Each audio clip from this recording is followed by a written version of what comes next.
What do you think that will look like?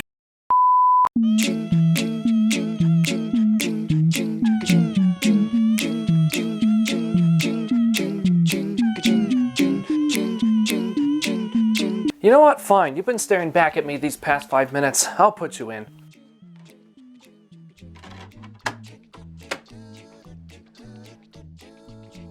Aw, yeah, thank you so much for finally putting me in, Daddy. Yeah, I figured, why not? You know, it's been 3.5 years since I last looked at this game, and my thoughts have drastically changed, so... Hang on, when did you gain sentience? When you stopped taking your pills. What pills? These pills. Oh Christ, you again? Yes, it's me, the funny man who says the funny, and I have your pills. That's a can of Pringles. Oh. Can I get through one video without anything weird happening? Well, hey, if you wanted me to leave, you should have asked. I have been ever since you moved in. Oh. I'll see myself out then. Finally, some peace and quiet. Now I can relax and play some Crash Twinsanity. I feel so happy now. Oh, I forgot about you. Not the weirdest thing I've seen. Hey, before I leave, do you know how I can become a VTuber? So yeah, Crash Twinsanity. I reviewed this game back in 2019, and it's one of my least favorite videos I ever made. So in an attempt to bury it, I want to return to this interesting title. This has to be the most polarizing game in the entire series. Many love it, many hate it. Back in 2019, I gave this game a 6 out of 10 score. That didn't age well in the slightest. And now that I have more experience under my belt, it's time to wrong those rights and sweep the past under the rug. I really need to come up with something else. But can you blame me for wanting to return to this game? It is so damn broken to the point where every playthrough you discover something new. I may like this game, but that doesn't excuse the fact that it's an outright mess. It pisses me off on several occasions. But I still find myself coming back every so often to beat this thing 100%. Now, I'm not gonna sit here and bore you with all the shit that people constantly talk about when it comes to Twinsanity. It's very easy to talk about what could have been and judge the game based solely around that. If that's how you review this game, then all the power to you, but honestly, I think hearing about Gone a Bit Coco, the entirely removed third dimension, and the removed lava caves level for the 1000th time gets old. I will be reviewing this game as it is. I do not give a shit about the shit that may or may not have sucked ass had they been included. This game doesn't deserve it. So with that said, let's go back to the Insanity Islands. Cortex starts the game by stunning Coco and stealing her clothes and wig. I knew her hair wasn't real. Luring Crash into a trap while in disguise, Cortex begins the ambush battle. Then Crash and Cortex fight each other until they discover a greater evil who threatens to destroy their world, so they team up to take them down. The story itself is kind of lackluster, but the jokes, references, and fourth wall breaks more than make up for it. I won't lie, some of these cutscenes do still get a chuckle out of me. Hey! Yeah, you! I've been doing this for 10 stinking years.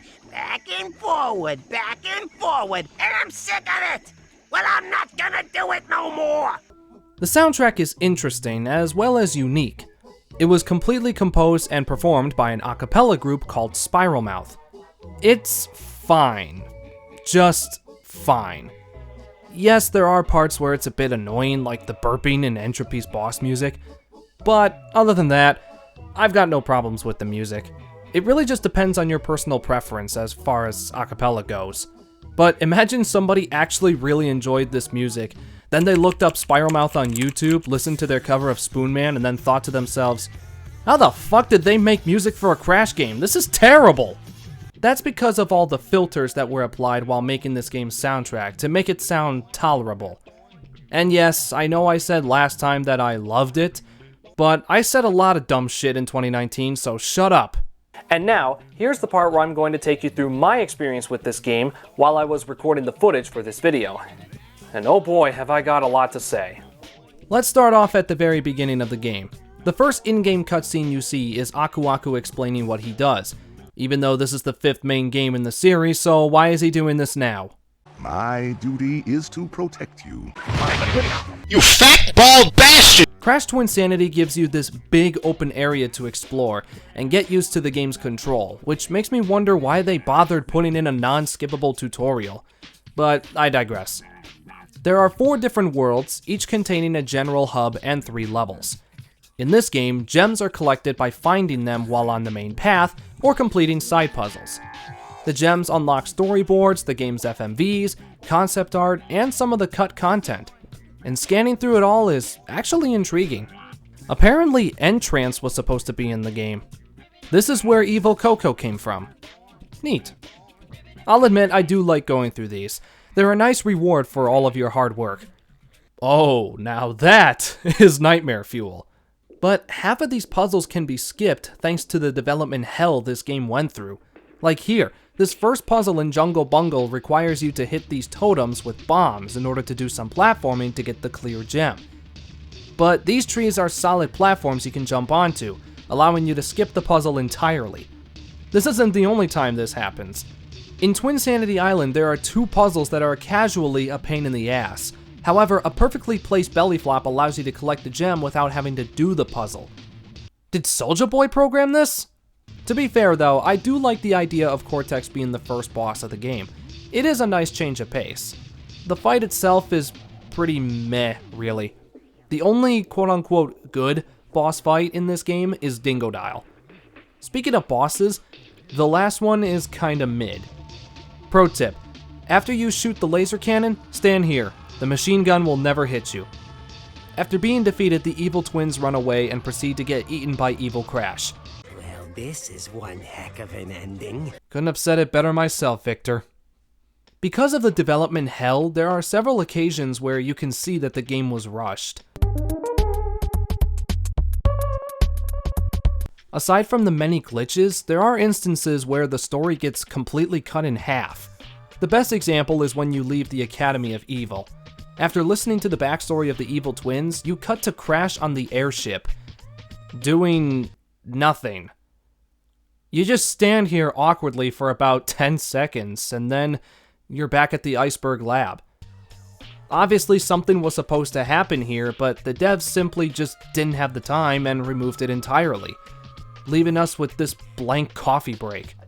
On your way to the Academy, the airship gets invaded, and Cortex has to shoot down the ant soldiers. I wonder if Crash was supposed to do something similar on your way back, but I guess they just didn't have the time and gave us this instead. Who knows? But what about the random oddities? I managed to capture a few of them. I am a doofus. Whoa! In almost every cutscene, you can move Crash's head in a different direction with the right analog stick, which is honestly my favorite thing to do. I shouldn't be allowed to do this, but I am, and I love it.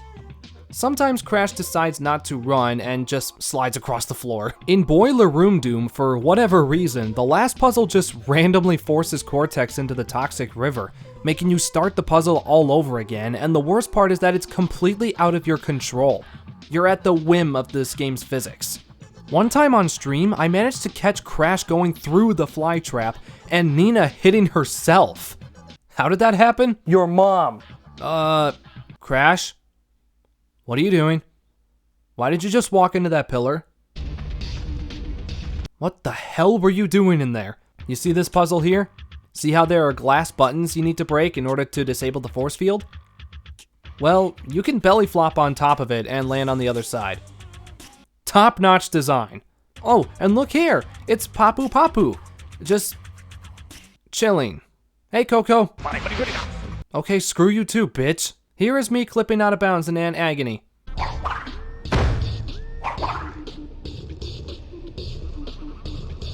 There was me clipping out of bounds in Ant Agony. Here's one of my personal favorites. You come over to this beam here when you first enter the 10th dimension, jump down onto it, fall onto this support beam, then land on the surface. And now you're free to explore the Iceberg Lab Hub again. You can tell the devs just copied and pasted these assets because, hey look, Wumpa Fruit! Now this is thumbnail material. Now what about the other playable characters? Cortex is easily the worst part, and thank God you only play as him for 5 minutes. As for Nina, she's alright. She's a more simplified version of Crash. She can grapple onto things with her arm as well as spin, but the trade-off is that she can't double jump. I don't mind this change. It makes Nina's level, Rooftop Rampage, stand out from the rest of the game. The level also has a banger of a song to accompany it, I will admit. It just sucks that her gameplay ends by the time you're used to it. While we're on the topic of the Academy levels, check this shit out. If you position Cortex at this specific spot, Madame Amberly will get stuck and only attack the same platform. If you couldn't tell up to this point, I love trying out all the other different glitches that don't require an ounce of effort. This is the main reason why I revisit it. In how many new ways can I make my playthrough faster and more interesting than the last? Back on the topic of the story, can I just say how almost nothing that happens in the game makes sense? Why does Cortex disappear in this cutscene? Why did Aku Aku and Uka Uka think teaming up to stop the evil twins was a good idea? What are Embryo and Entropy doing in this game aside from fan service? Brio turns into a big green goblin and bounces around, then Entropy fucking T-poses. What is with this random bit at the end of Ant Agony where they all meet up again and suddenly Spyro shows up? How the hell did Crash retrieve Mecha Bandicoot while Cortex and Nina were fighting the evil twins? And what the fuck is a vice versa reversal device? Also, half of the sound effects just don't exist. I've never been so humiliated. Embryo, get changed.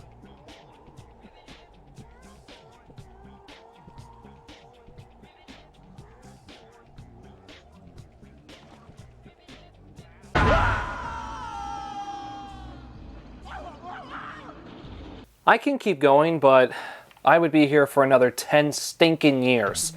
There's just so much wrong with this game. It's impossible to condense it all into a review, which is probably why this game is one of the hardest to review, because what can you really say? Well, how about the tribesmen being racially insensitive? Alright, in all seriousness, Crash Twinsanity is one of the most broken train wrecks I have ever played. It's not one of the worst games I've played, but it's not one of the best either. In terms of performance, this game runs alright on PS2, although there are a few instances where the game's frame rate does dip, usually when a lot is happening on screen. But that's nothing compared to the Xbox version on 360. Whatever you do, do not play this. Why? This is why. Sleep soundly, Nina, and don't fear the night, with its long claws that scratch and its sharp teeth that bite. Under the covers, there's no need to hide, for your uncle's the monster, and he's on your side! Nina, my adorable young niece. My, you're getting big and sneaky. Put her there, little lady. I see they need some adjustment. Let me take a look. Okay, young lady, let's see what you've learned. Rooftop Rampage is borderline unplayable on 360. Look at this! Shit like this makes me wonder why Microsoft didn't just remove it from the compatibility list, or at the very least, warn the player before starting the game that they will encounter performance issues.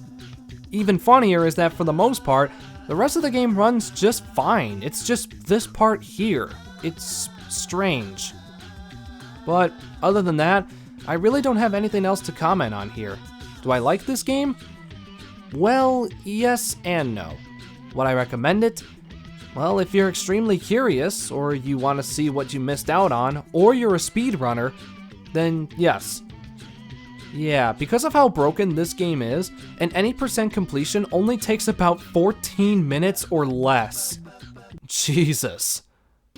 By the way, if you haven't already, be sure to check out the speedrunning scene because it's unironically dope to watch. I'll leave links to a couple below. Watching these will make you realize you don't need any of the power crystals to beat the game. I'm not kidding, check it, one of my save files is missing a crystal. Why? Because I did this. Twinsanity is worth it for the slapstick humor and all the callbacks to previous games, but at its core, it is an unfinished pre-alpha build that should have just been sealed away from the public. Sorry, but 5 out of 10 is mighty generous. I would even argue 4 out of 10 is a bit forgiving, but I think that score makes more sense because this game truly is mediocre. So, my new score for Crash Twinsanity is 4 out of 10. If your opinion is different from mine, then that is totally fine. But please, understand why I'm among the vast majority of those who do not want to see a remake. It would be an entirely different game and one that I probably would end up hating. It's best to just let the past die and move on. Say what you will about the upcoming Crash Team Rumble, but at least Cash Banuka is trying something new. I'll most likely pick up this game for that reason. Also because Crash is my shut up and take my money franchise. I'll buy anything with his face on it. Okay, almost anything. So, to close off, Crash Twinsanity is unfinished. I may like it, but I can put my bias aside and critique this game from an impartial point of view. But at the end of the day, play the game for yourself and develop your own thoughts and opinions based on your experience. Don't be 2016 John. Phew. Hopefully I don't have to worry about going back to another Crash game anytime soon. Especially since I'm trying to branch off from the series, but I'll always find some way to talk about it, and that's okay. But don't worry, if you're tired of Crash, good news! Next episode, I'm forcing one of my friends to review Sonic Unleashed with me. Isn't that right, Joe? I know, exciting, right? Hi everybody, thank you for watching all the way to the end of this video. I really appreciate it. And as a reward, I'm going to answer one of your questions. Today's question comes from Nathan, who asks, when is JuniorNitro 25? The answer to that question is very simple. JuniorNitro 25 will come when I turn 25 in July. Well, thank you, Nathan, for submitting your question. And if you guys have a question that you would like to ask, feel free to do so in the comments down below, and it might get answered in the next video. But until then, I hope you enjoyed this one. If you did, hit that like button to leave a like, subscribe to the channel, and share the video around with all of your friends. And as always, I'm JuniorNitro. Thank you again for tuning in, and I will see you all in the next video.